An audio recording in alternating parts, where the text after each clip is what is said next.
Now we come to the next sutta, sutta number 25, Majjhima Nikaya, Nivapa Sutta, the bait. Thus have I heard.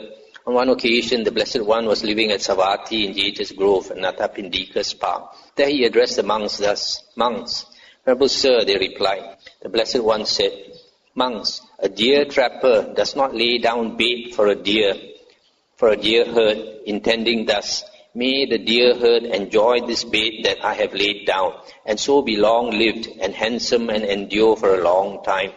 A deer trapper lays down bait for a deer herd, intending thus, 'The deer herd will eat food unwarily by going right in amongst the bait that I have laid down. By so doing, they will become intoxicated. When they are intoxicated, they will fall into negligence. When they are negligent, I can do with them as I like on account of this bait." Let's stop here for a moment. So here, this deer trapper, he wants to trap a herd of deer. So he puts bait, some food for them, the food that they like, and he wants to trap them.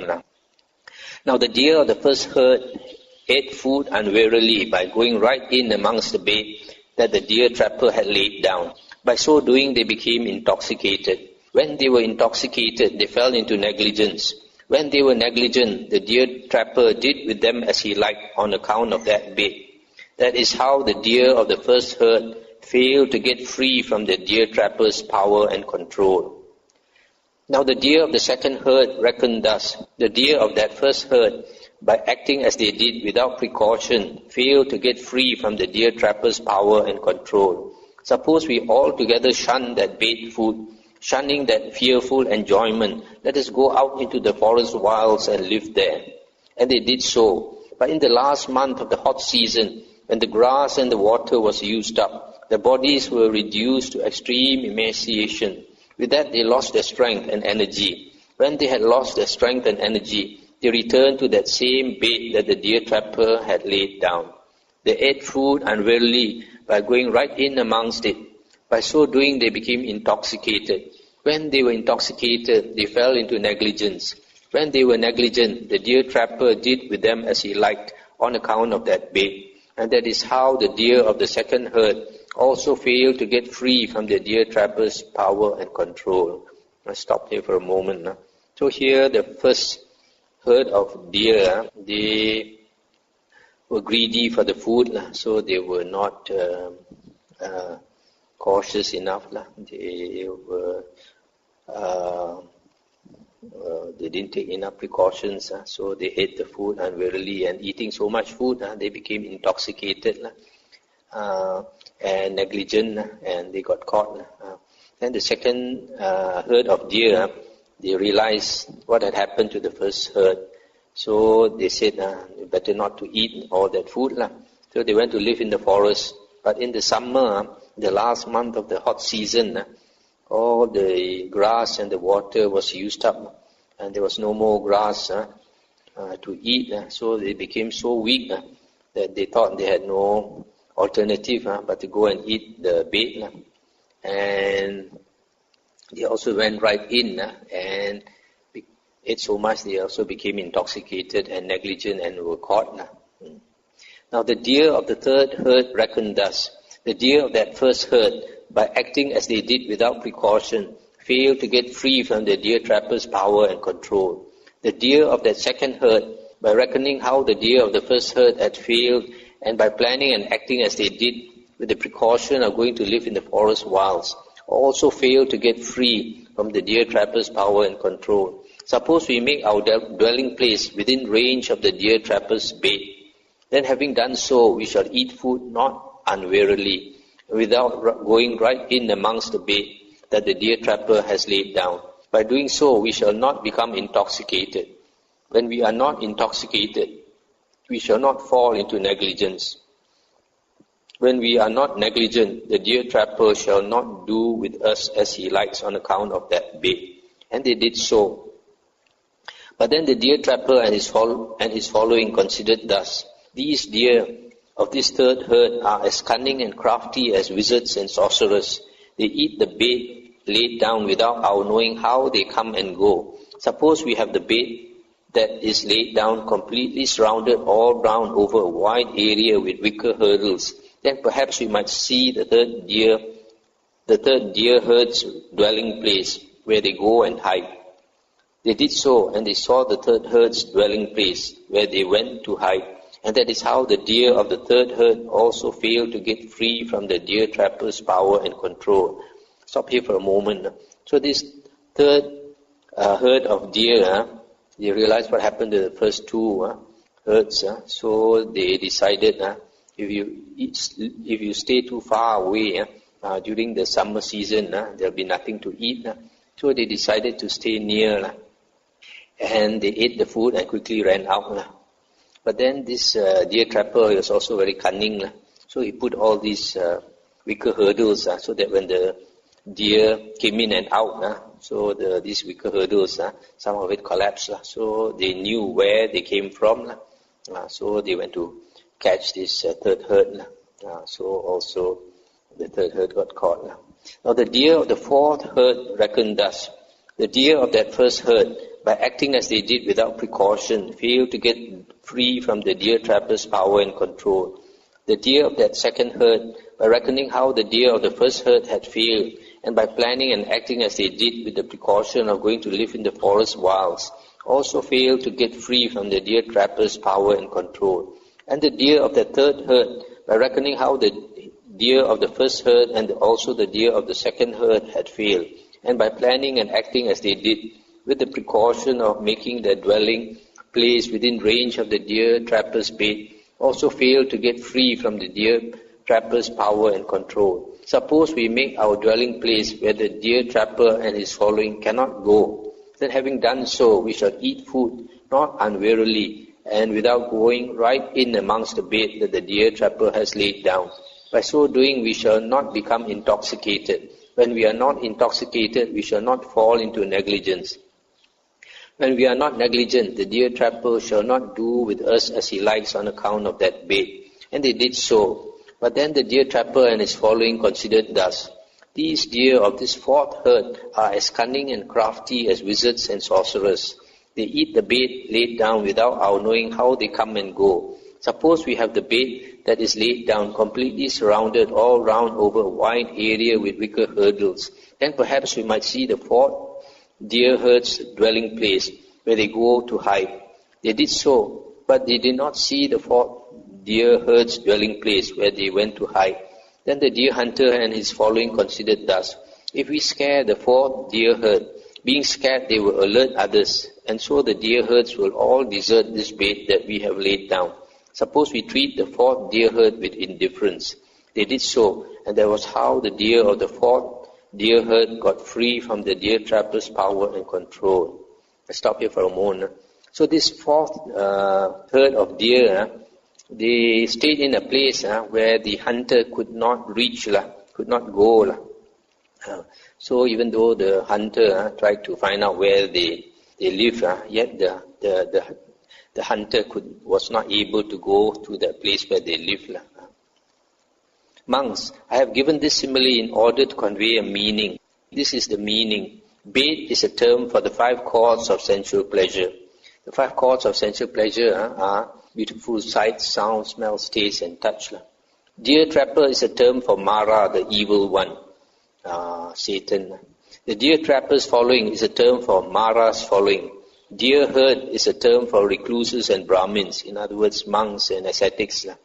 Now recluses and Brahmins of the first kind ate food unwarily by going right in amongst the bait and the material things of the world that Mara has laid down. By so doing, they became intoxicated. When they were intoxicated, they fell into negligence. When they were negligent, Mara did with them as he liked on account of that bait and those material things of the world. That is how the recluses and Brahmins of the first kind failed to get free from Mara's power and control. Those recluses and Brahmins, I say, are just like the deer of the first herd. Stop here for a moment. So here, the first group of monks and ascetics, they lived near the bait and they went right in amongst the bait and ate as much as they liked until they became intoxicated and became negligent. You can say this may be similar to town monks. If monks stay in the town, they get very good offerings and So all those offerings that are given and all that can be likened to that bed of Mara. So it's very difficult for town monks to not be caught by Mara.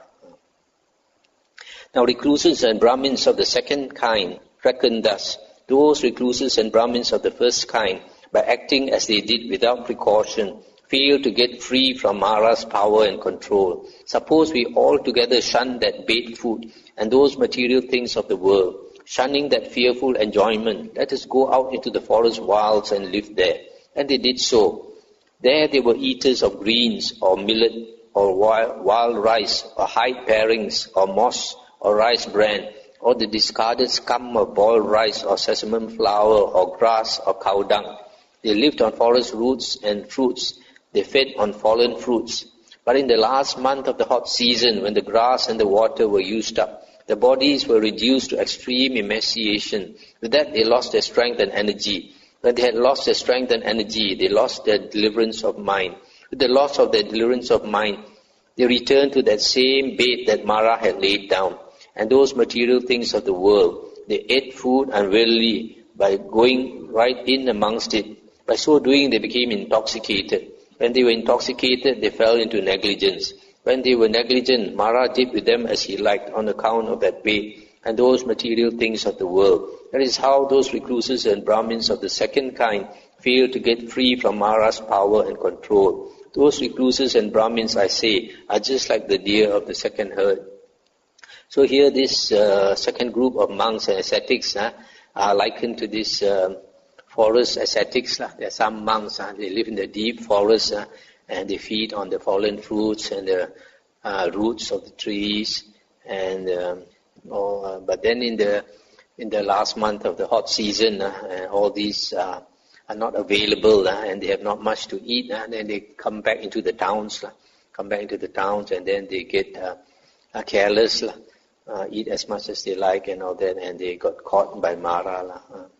Now recluses and Brahmins of the third kind reckon thus: those recluses and Brahmins of the first kind, by acting as they did without precaution, fail to get free from Mara's power and control. Those recluses and Brahmins of the second kind, by reckoning how the recluses and Brahmins of the first kind had failed, and then planning and acting as they did with the precaution of going to live in the forest wilds, also fail to get free from Mara's power and control. Suppose we make our dwelling place within range of that bed that Mara has laid down and those material things of the world. Then having done so, we shall eat food not unwarily and without going right in amongst the bed that Mara has laid down and the material things of the world. By so doing, we shall not become intoxicated. When we are not intoxicated, we shall not fall into negligence. When we are not negligent, Mara shall not do with us as he likes on account of that bed and those material things of the world. And they did so. But then they came to hold views such as the world is eternal and the world is not eternal. The world is finite and the world is infinite. The soul and the body are the same. The soul is one thing, the body another. After death, the Tathagata exists, and after death, the Tathagata does not exist, etc. That is how those recluses and Brahmins of the third kind fail to get free from Mara's power and control. Those recluses and Brahmins, I say, are just like the deer of the third herd. I'll stop here for a moment. So here, this third group of monks and ascetics, they decided to live not too far from the bed.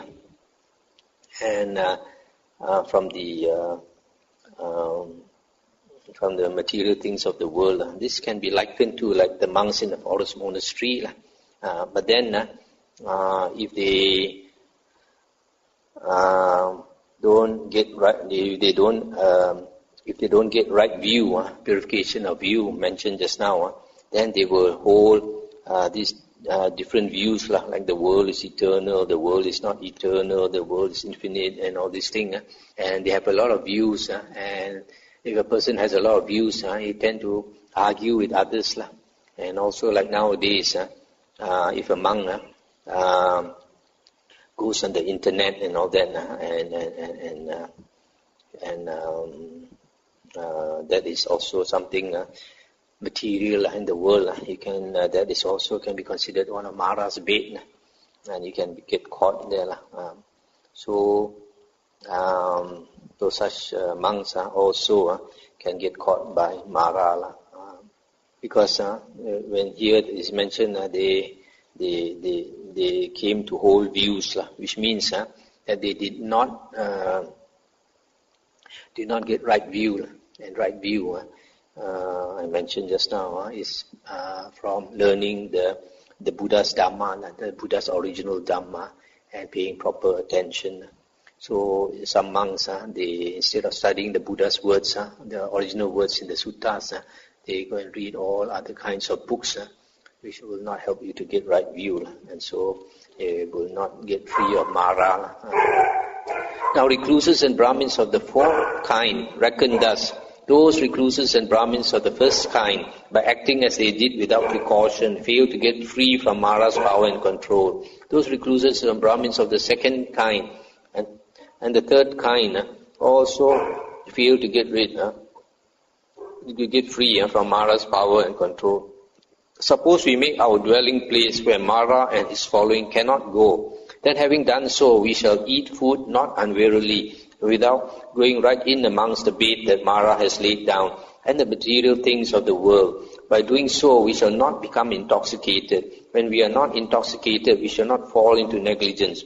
When we are not negligent, Mara shall not do with us as he likes, on account of that bait and those material things of the world. And they did so, and that is how those recluses and Brahmins of the fourth kind got free from Mara's power and control. Those recluses and Brahmins are just like the deer of the fourth herd. And where is it that Mara and his following cannot go?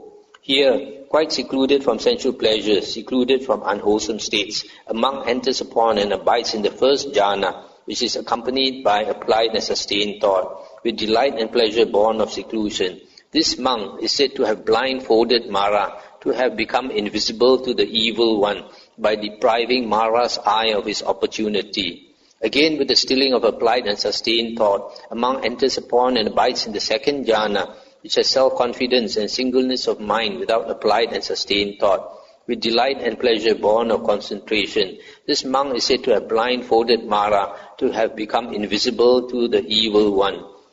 Similarly, a monk enters and abides in the third jhana, the fourth jhana, and then the base of infinite space, the base of infinite consciousness, the base of nothingness, the base of neither perception nor non-perception. And then again, by completely surmounting the base of neither perception nor non-perception, a monk enters upon and abides in the cessation of perception and feeling, and his stains are destroyed by his seeing with wisdom.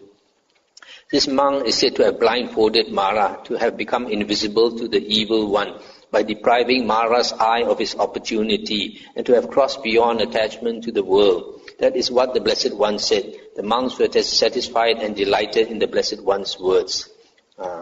So here this fourth group of ascetics and monks,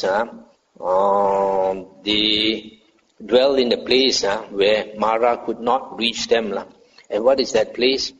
You see from here is all the states of samadhi, the first jhana, second jhana, third jhana, fourth jhana, and the arupas or the arupa jhanas, and then culminating in the cessation of perception and feeling. This cessation of perception and feeling is also the state of cessation of consciousness. When the sixth consciousness ceases, is also the state of final nibbana. So, you see from the Buddha Suttas how important are the jhanas, because when you can attain jhana, you are beyond Mara's reach. Here it says you have blindfolded Mara to have become invisible to the evil one. So that is the only way that we can go beyond Mara's reach to attain the jhanas, and then the Mara will have no power to control us. So this simile of the deer herds. So the fourth group of deer that escaped the hunters are the group that went beyond the reach of the hunters. Similarly, the fourth group of monks and ascetics who went beyond the Mara's reach are those who have attained the various states of samadhi, jhana. So we find in the suttas, many suttas, the Buddha always stress on attaining the jhanas. Because in one of the suttas, the Buddha says that unless we have attained the delight and happiness born of seclusion, piti and sukha, we will still be attracted to sensual pleasures. Because sensual pleasures in the world give us a certain kind of happiness. But when we attain piti and sukha, which comes from the states of jhana, samadhi, then we experience a happiness, a bliss, which is superior to worldly or sensual pleasures.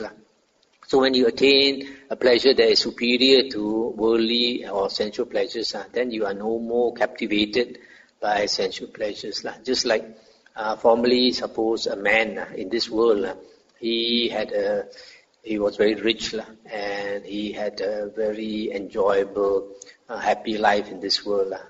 But because he did good deeds, after that he was reborn in heaven. And when he was reborn in heaven and he looked down on the earth and he saw other people enjoying worldly happiness, the Buddha asked, would this Deva come down to enjoy worldly happiness? No. Why?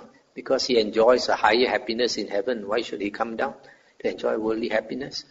So in the same way, the Buddha says, if a person can attain the bliss of jhana, a superior kind of happiness, he will not want to enjoy worldly happiness, inferior kind of happiness. So that is the only way we can be free of Mara and his bait. Because the Mara's bait is all the worldly happiness, the 5 causes of sensual pleasure, beautiful sights, sounds, smells, taste and touch.